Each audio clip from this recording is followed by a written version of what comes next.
नमस्कार। सबसे पहले तो आप अपने गांव के इस प्रांगण में आए हैं, मुझे बोलने का, मेरी बात रखने का अवसर दिया है।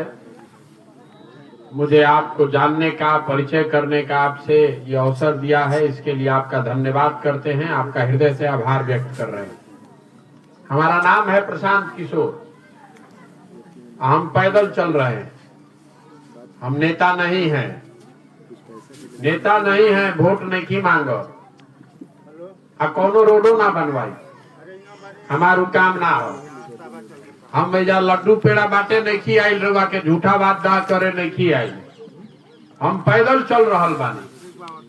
हमरा पैदल चले से राउर गरीबी ना दूर होई, राउर सड़क ना बनी, राउर लइकन के पढ़े के व्यवस्था ना होई, एजा भ्रष्टाचार कम ना होई। लेकिन हम कोनो ऐसा बात कहे आइले नहीं की कि हम आई तो राउर सड़क बनवा दे। काहे बनवा दे भाई? हम पैदल इसलिए नहीं चल रहे हैं कि आपका सड़क बनवा दें, हमारे चलने से वो होगा भी नहीं। तो पैदल काहे चल रहल बने?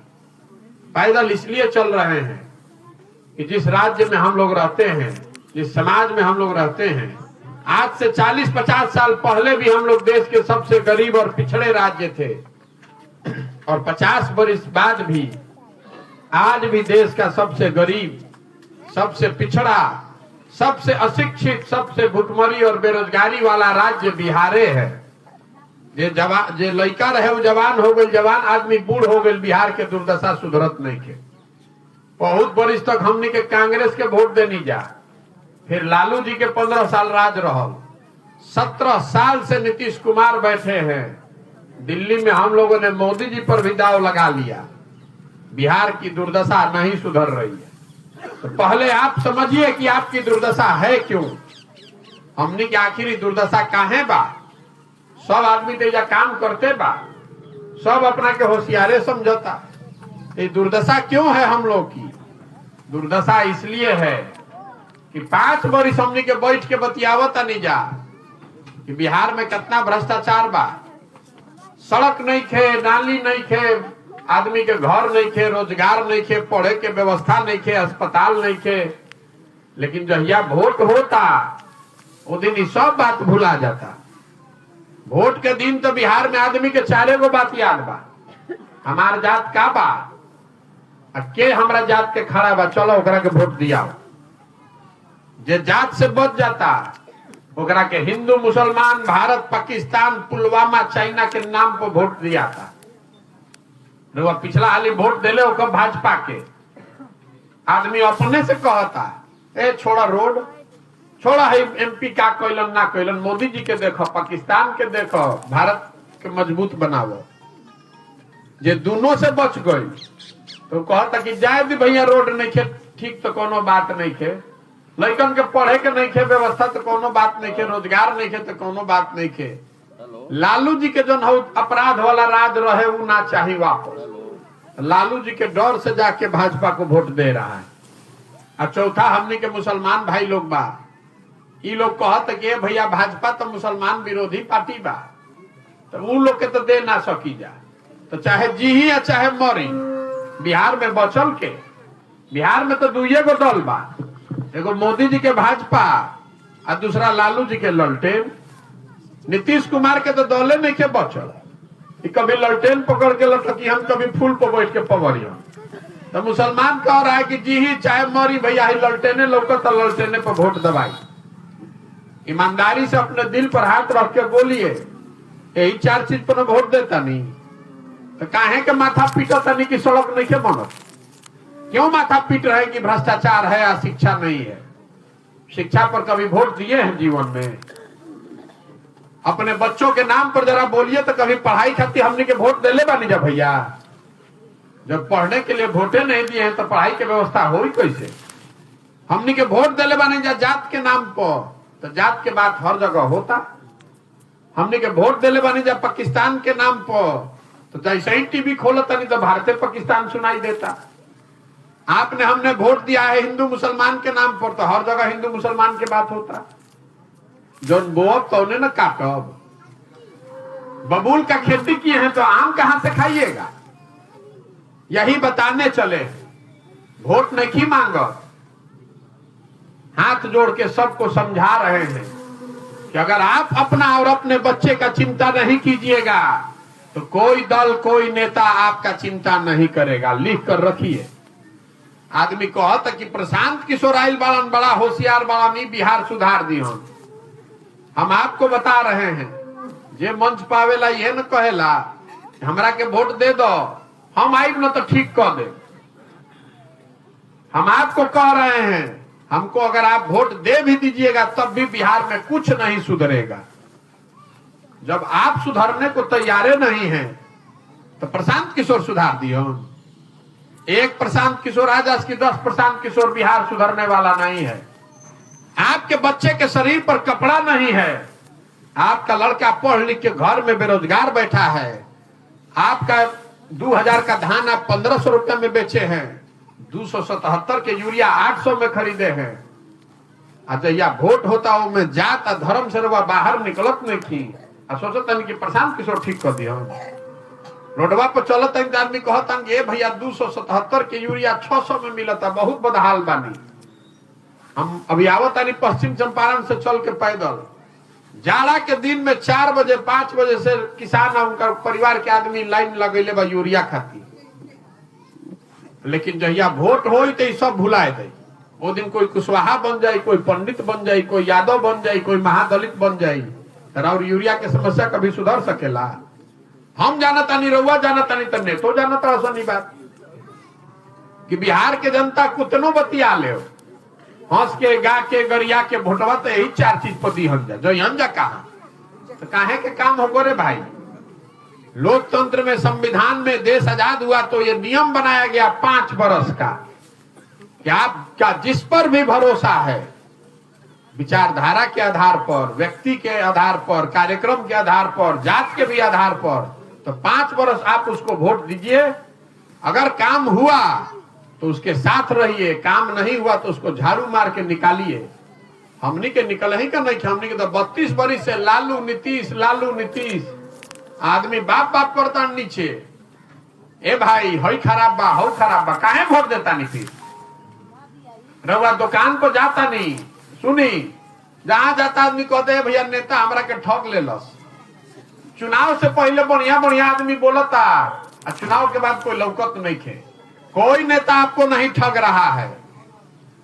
रउआ दुकान पर जाता नहीं, रउआ कोई दुकान पर गई नहीं, ठगा गई नहीं, फिर दोबारा वही दुकान पर जाई, फिर ठगा जाई, फिर तीसरा बार जाई बा ठगा जाई, तो लोग का कही रउआ के कि रउआ रोबे न बुर्बक बानी। जब जानते बानी कि दुकान वाला ठगी तो काहे जाता नहीं बार बार ओकरा? बिजुल भाई, जिस आरजेडी ने पूरा बिहार को बर्बाद कर दिया, उसी को जाकर आप वोट दे रहे हैं। तो बाघ के घर में ले आई तो खाई, मांस ना खाई तो दूध पी। जब आपको अपना यह समझ ही नहीं है तो कैसे सुधरेगा बिहार? इसीलिए पैदल चल रहे हैं, हाथ जोड़ रहे हैं सबको। अपना नहीं तो अपने बच्चों का चेहरा देखिए, और नहीं सुधरिएगा संकल्प लीजिए कि वोट उसको देंगे जो हम लोग को बच्चों के पढ़ने की व्यवस्था करे, जो हम लोग के घर के सवांग को रोजगार का व्यवस्था करे। 5 किलो अनाज नाली पर रवा वोट देता नहीं तो कभी सुधर सकेला? यही बताने के लिए घूम रहे हैं। आदमी कहता हूं कि भैया ये तो बुझाता, हमने के विकल्प न नहीं खे, रउआ विकल्प बनाई। हमको कह रहे हैं कि दल बनाइए, हम काहे नहीं कि दल बनाओ? हमारे दल बनाने से क्या होगा? हमारे दल बनाने से विकल्प नहीं बनेगा। पहले ही से 50 गो दल बा बिहार में, जे दल बनैलस उहे हो गए दल के नेता। आइयो कह दिलस कि हमारा बाद होयन हमार बेटा, आ कुल जाना तो लोग बिहार के आदमी झंडा लेके धो जा। ये विकल्प नहीं है, इसीलिए दल नहीं बना रहे हैं। विकल्प तब बनेगा जब समाज मिलकर जगेगा और मिलकर विकल्प बनाएगा। गांधी जी ने आजादी दिलवाई, गांधी जी अकेले आजादी दिलवा देते हैं? गांधी जी आगे आगे चले, पीछे से पूरा समाज खड़ा हुआ, तब ना आजादी मिला। तो अगर विकल्प बनना है, पदयात्रा इसलिए कर रहे हैं कि गांव शहर कस्बा सब जगह से सही आदमी को ढूंढ कर निकालें। जब पदयात्रा खत्म हो जाए, सारा आदमी को बिहार से जिसको ढूंढ कर निकालेंगे उसको एक साथ बैठाएंगे और सब लोग मिल के कही कि दल बनावे के बाद तो बन जाए दल। दल बनाने में कितना टाइम लगता है? तो एक दिन में बन जाएगा। लेकिन अगर दल बना तो दल प्रशांत किशोर का नहीं होना चाहिए, किसी व्यक्ति का नहीं, किसी परिवार का नहीं, किसी जाति का नहीं। वो दल होना चाहिए बिहार के उन सारे लोगों का जो इसको मिलकर बनाए और आगे मिलकर चलाए, तब न सुधरेगा बिहार। आप सोच रहे हैं कि घर में हम बैठल रही, दाल भात चोखा खा के सुतल बानी, और कोई मंगल ग्रह से आई या बिहार के सुधार दी? आपको खुद खड़ा होना पड़ेगा। नहीं खड़ा होइएगा तो कुछ नहीं सुधरने वाला है। देखिए 2014 में मोदी जी अलन तो पूरा देश में हल्ला भई, मोदी जी अहन न तो सब ठीक हो जाए। 2014 में मोदी जी के हम ही प्रचार करत रही। बिहार में, यूपी में जब मोदी जी के नामों नहीं के सुन ले, वो लाठी डंडा करे के तैयार बा। बात तारा बुझाता मोदी जी अहन न तो सब विकास हो जाए, महंगाई खत्म हो जाए, रोजगार मिल जाए, बिहारों के विकास हो जाए। हो गई विकास। हम चलता नहीं पैदल, आदमी कहता नहीं भैया सिलेंडर के 1250 बहुत महंगा हो गई बा। डीएपी 500 के जगह 1650 लागता, 35 रुपया के डीजल के जगह 96 रुपया लागता। तो हम कह रहा बानी कि भाई वोट हमनी के दिले बानी जा घरे घर से मोदी जी के, तो डीजल के या डीएपी के सिलेंडर के पैसा पाकिस्तान के आदमी दी। हमनी के वोट दिले बानी जा तो पैसो हमनिए के देवे के पड़। ढेर वोट हमनी के दिले बानी जब मोदी जी के, तो मोदी जी बारन प्रधानमंत्री, और थोड़े बहुत वोट दिले बानी जा हमनी के नीतीश कुमार के, तो नीतीश कुमार बनल बान मुख्यमंत्री। नीतीश बाबू मुख्यमंत्री भइलन तो कहलन कि हमारा के तो सब महिले लोग वोट दिले बा, हम बिहार में लागू करब शराबबंदी। ये नीतीश कुमार का शराबबंदी है, जिसमें शराब का दुकान बंद, होम डिलीवरी चालू, घरे घरे होम डिलीवरी होता, अब महिला लोग फिर बुर्बक बन के उनके के वोट देता। तो कैसे सुधरी? नहीं सुधर सकता है। इसीलिए पैदल चल रहे। जैसे काउर लाग जाला समाज में, फर्श में काई लाग जाता तो कैसे छोड़ावता नहीं? फर्श में काई लग जाएगा जमीन पर तो बैठ के ईंटा से रगड़ के छोड़ावे पड़ेगा। वही कर रहे हैं। बिहार की सोच पे, बिहार के लोगों की बुद्धिमत्ता पर काई लगा दिया है। नेता और दलों ने आपके हमारे नस में इतना जाति और धर्म घुसा दिया है कि हमनी के अपन लइकन के कष्ट भी नहीं खेलो कर। राउर लइका आधा पेट खा के सुतता, हम पैदल चलता नहीं, लइका आगे आगे दौड़ता सब, आधा लइकन के शरीर पर तो कपड़ा नहीं थे, पैर में चप्पल नहीं थे। लेकिन जात और धर्म का इतना नशा है कि आपको अपने बच्चे का भी कष्ट नहीं दिख रहा है। कहता नहीं कि नेता हमारा के ठग ले बस। यही बताने आए हैं, जगिए, अपने सम्मान के लिए, अपने बच्चों के भविष्य के लिए जगिए। और नहीं जगिएगा, नहीं प्रयास कीजिएगा तो इसी हालत में रहना पड़ेगा। अभी आप जिस गरीबी बदहाली में रह रहे हैं, इसी गरीबी बदहाली में आने वाली पीढ़ी और बच्चे भी रहेंगे। कोई नहीं बिहार को सुधार पाएगा।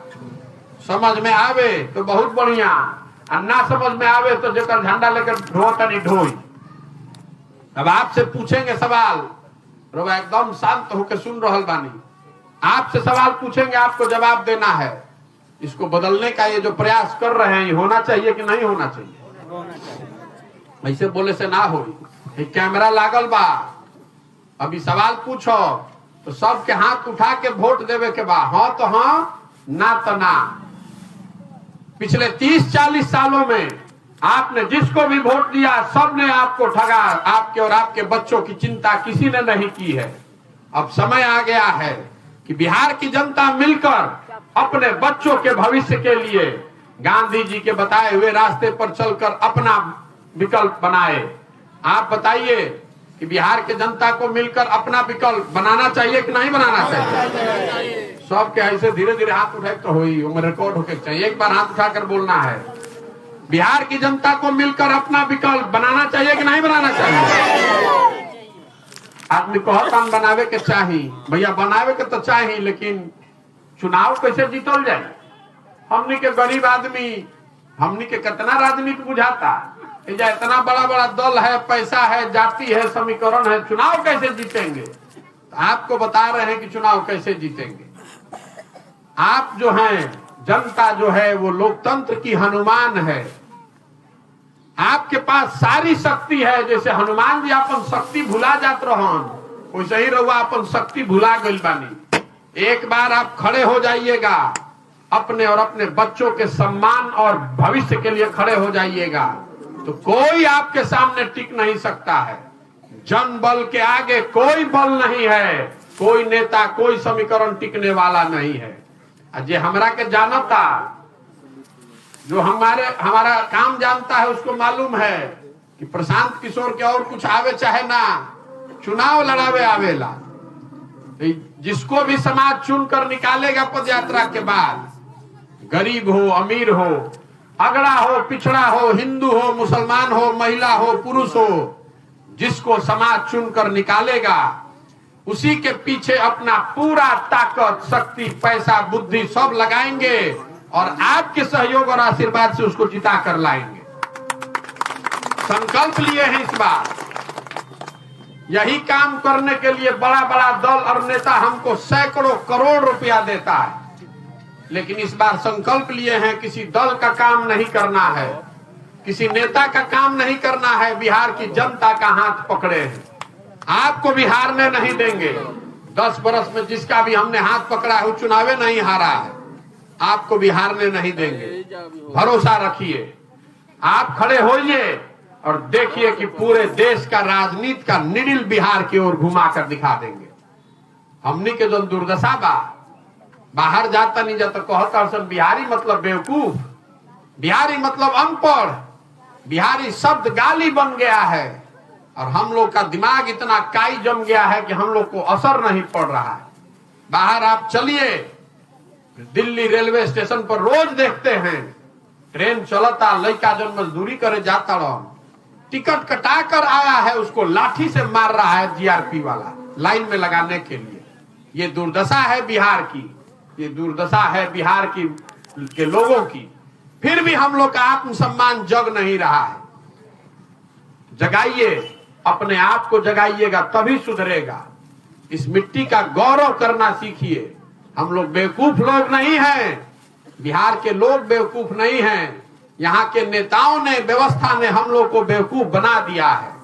एक बार आप जग जाइएगा, अपने सम्मान और बच्चों के लिए जग जाइएगा और एक ऐसी व्यवस्था बनाइए जिससे बच्चों के पढ़ने की व्यवस्था यहीं पर हो, ताकि लोगों को बाहर रोजगार करने न जाना पड़े, किसी को लाठी डंडा गाली न सुनना पड़े। इसलिए ये प्रयास कर रहे हैं। अब एक बार इस मिट्टी के सम्मान में एक नारा लगाएंगे। मैं बोलूंगा जय बिहार, आपको बोलना है जय जय बिहार, जय बिहार। इतने दम बा बिहार के आदमी में, जय बिहार, जय बिहार।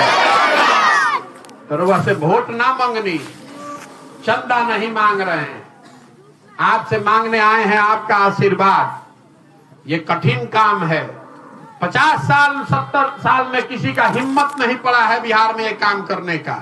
इस काम को करने निकले हैं और पूरी तरह से दृढ़ संकल्पित हैं। इसको किए बगैर मानेंगे नहीं, लेकिन करने के लिए जरूरी है ऊपर वाले की कृपा और आपका आशीर्वाद।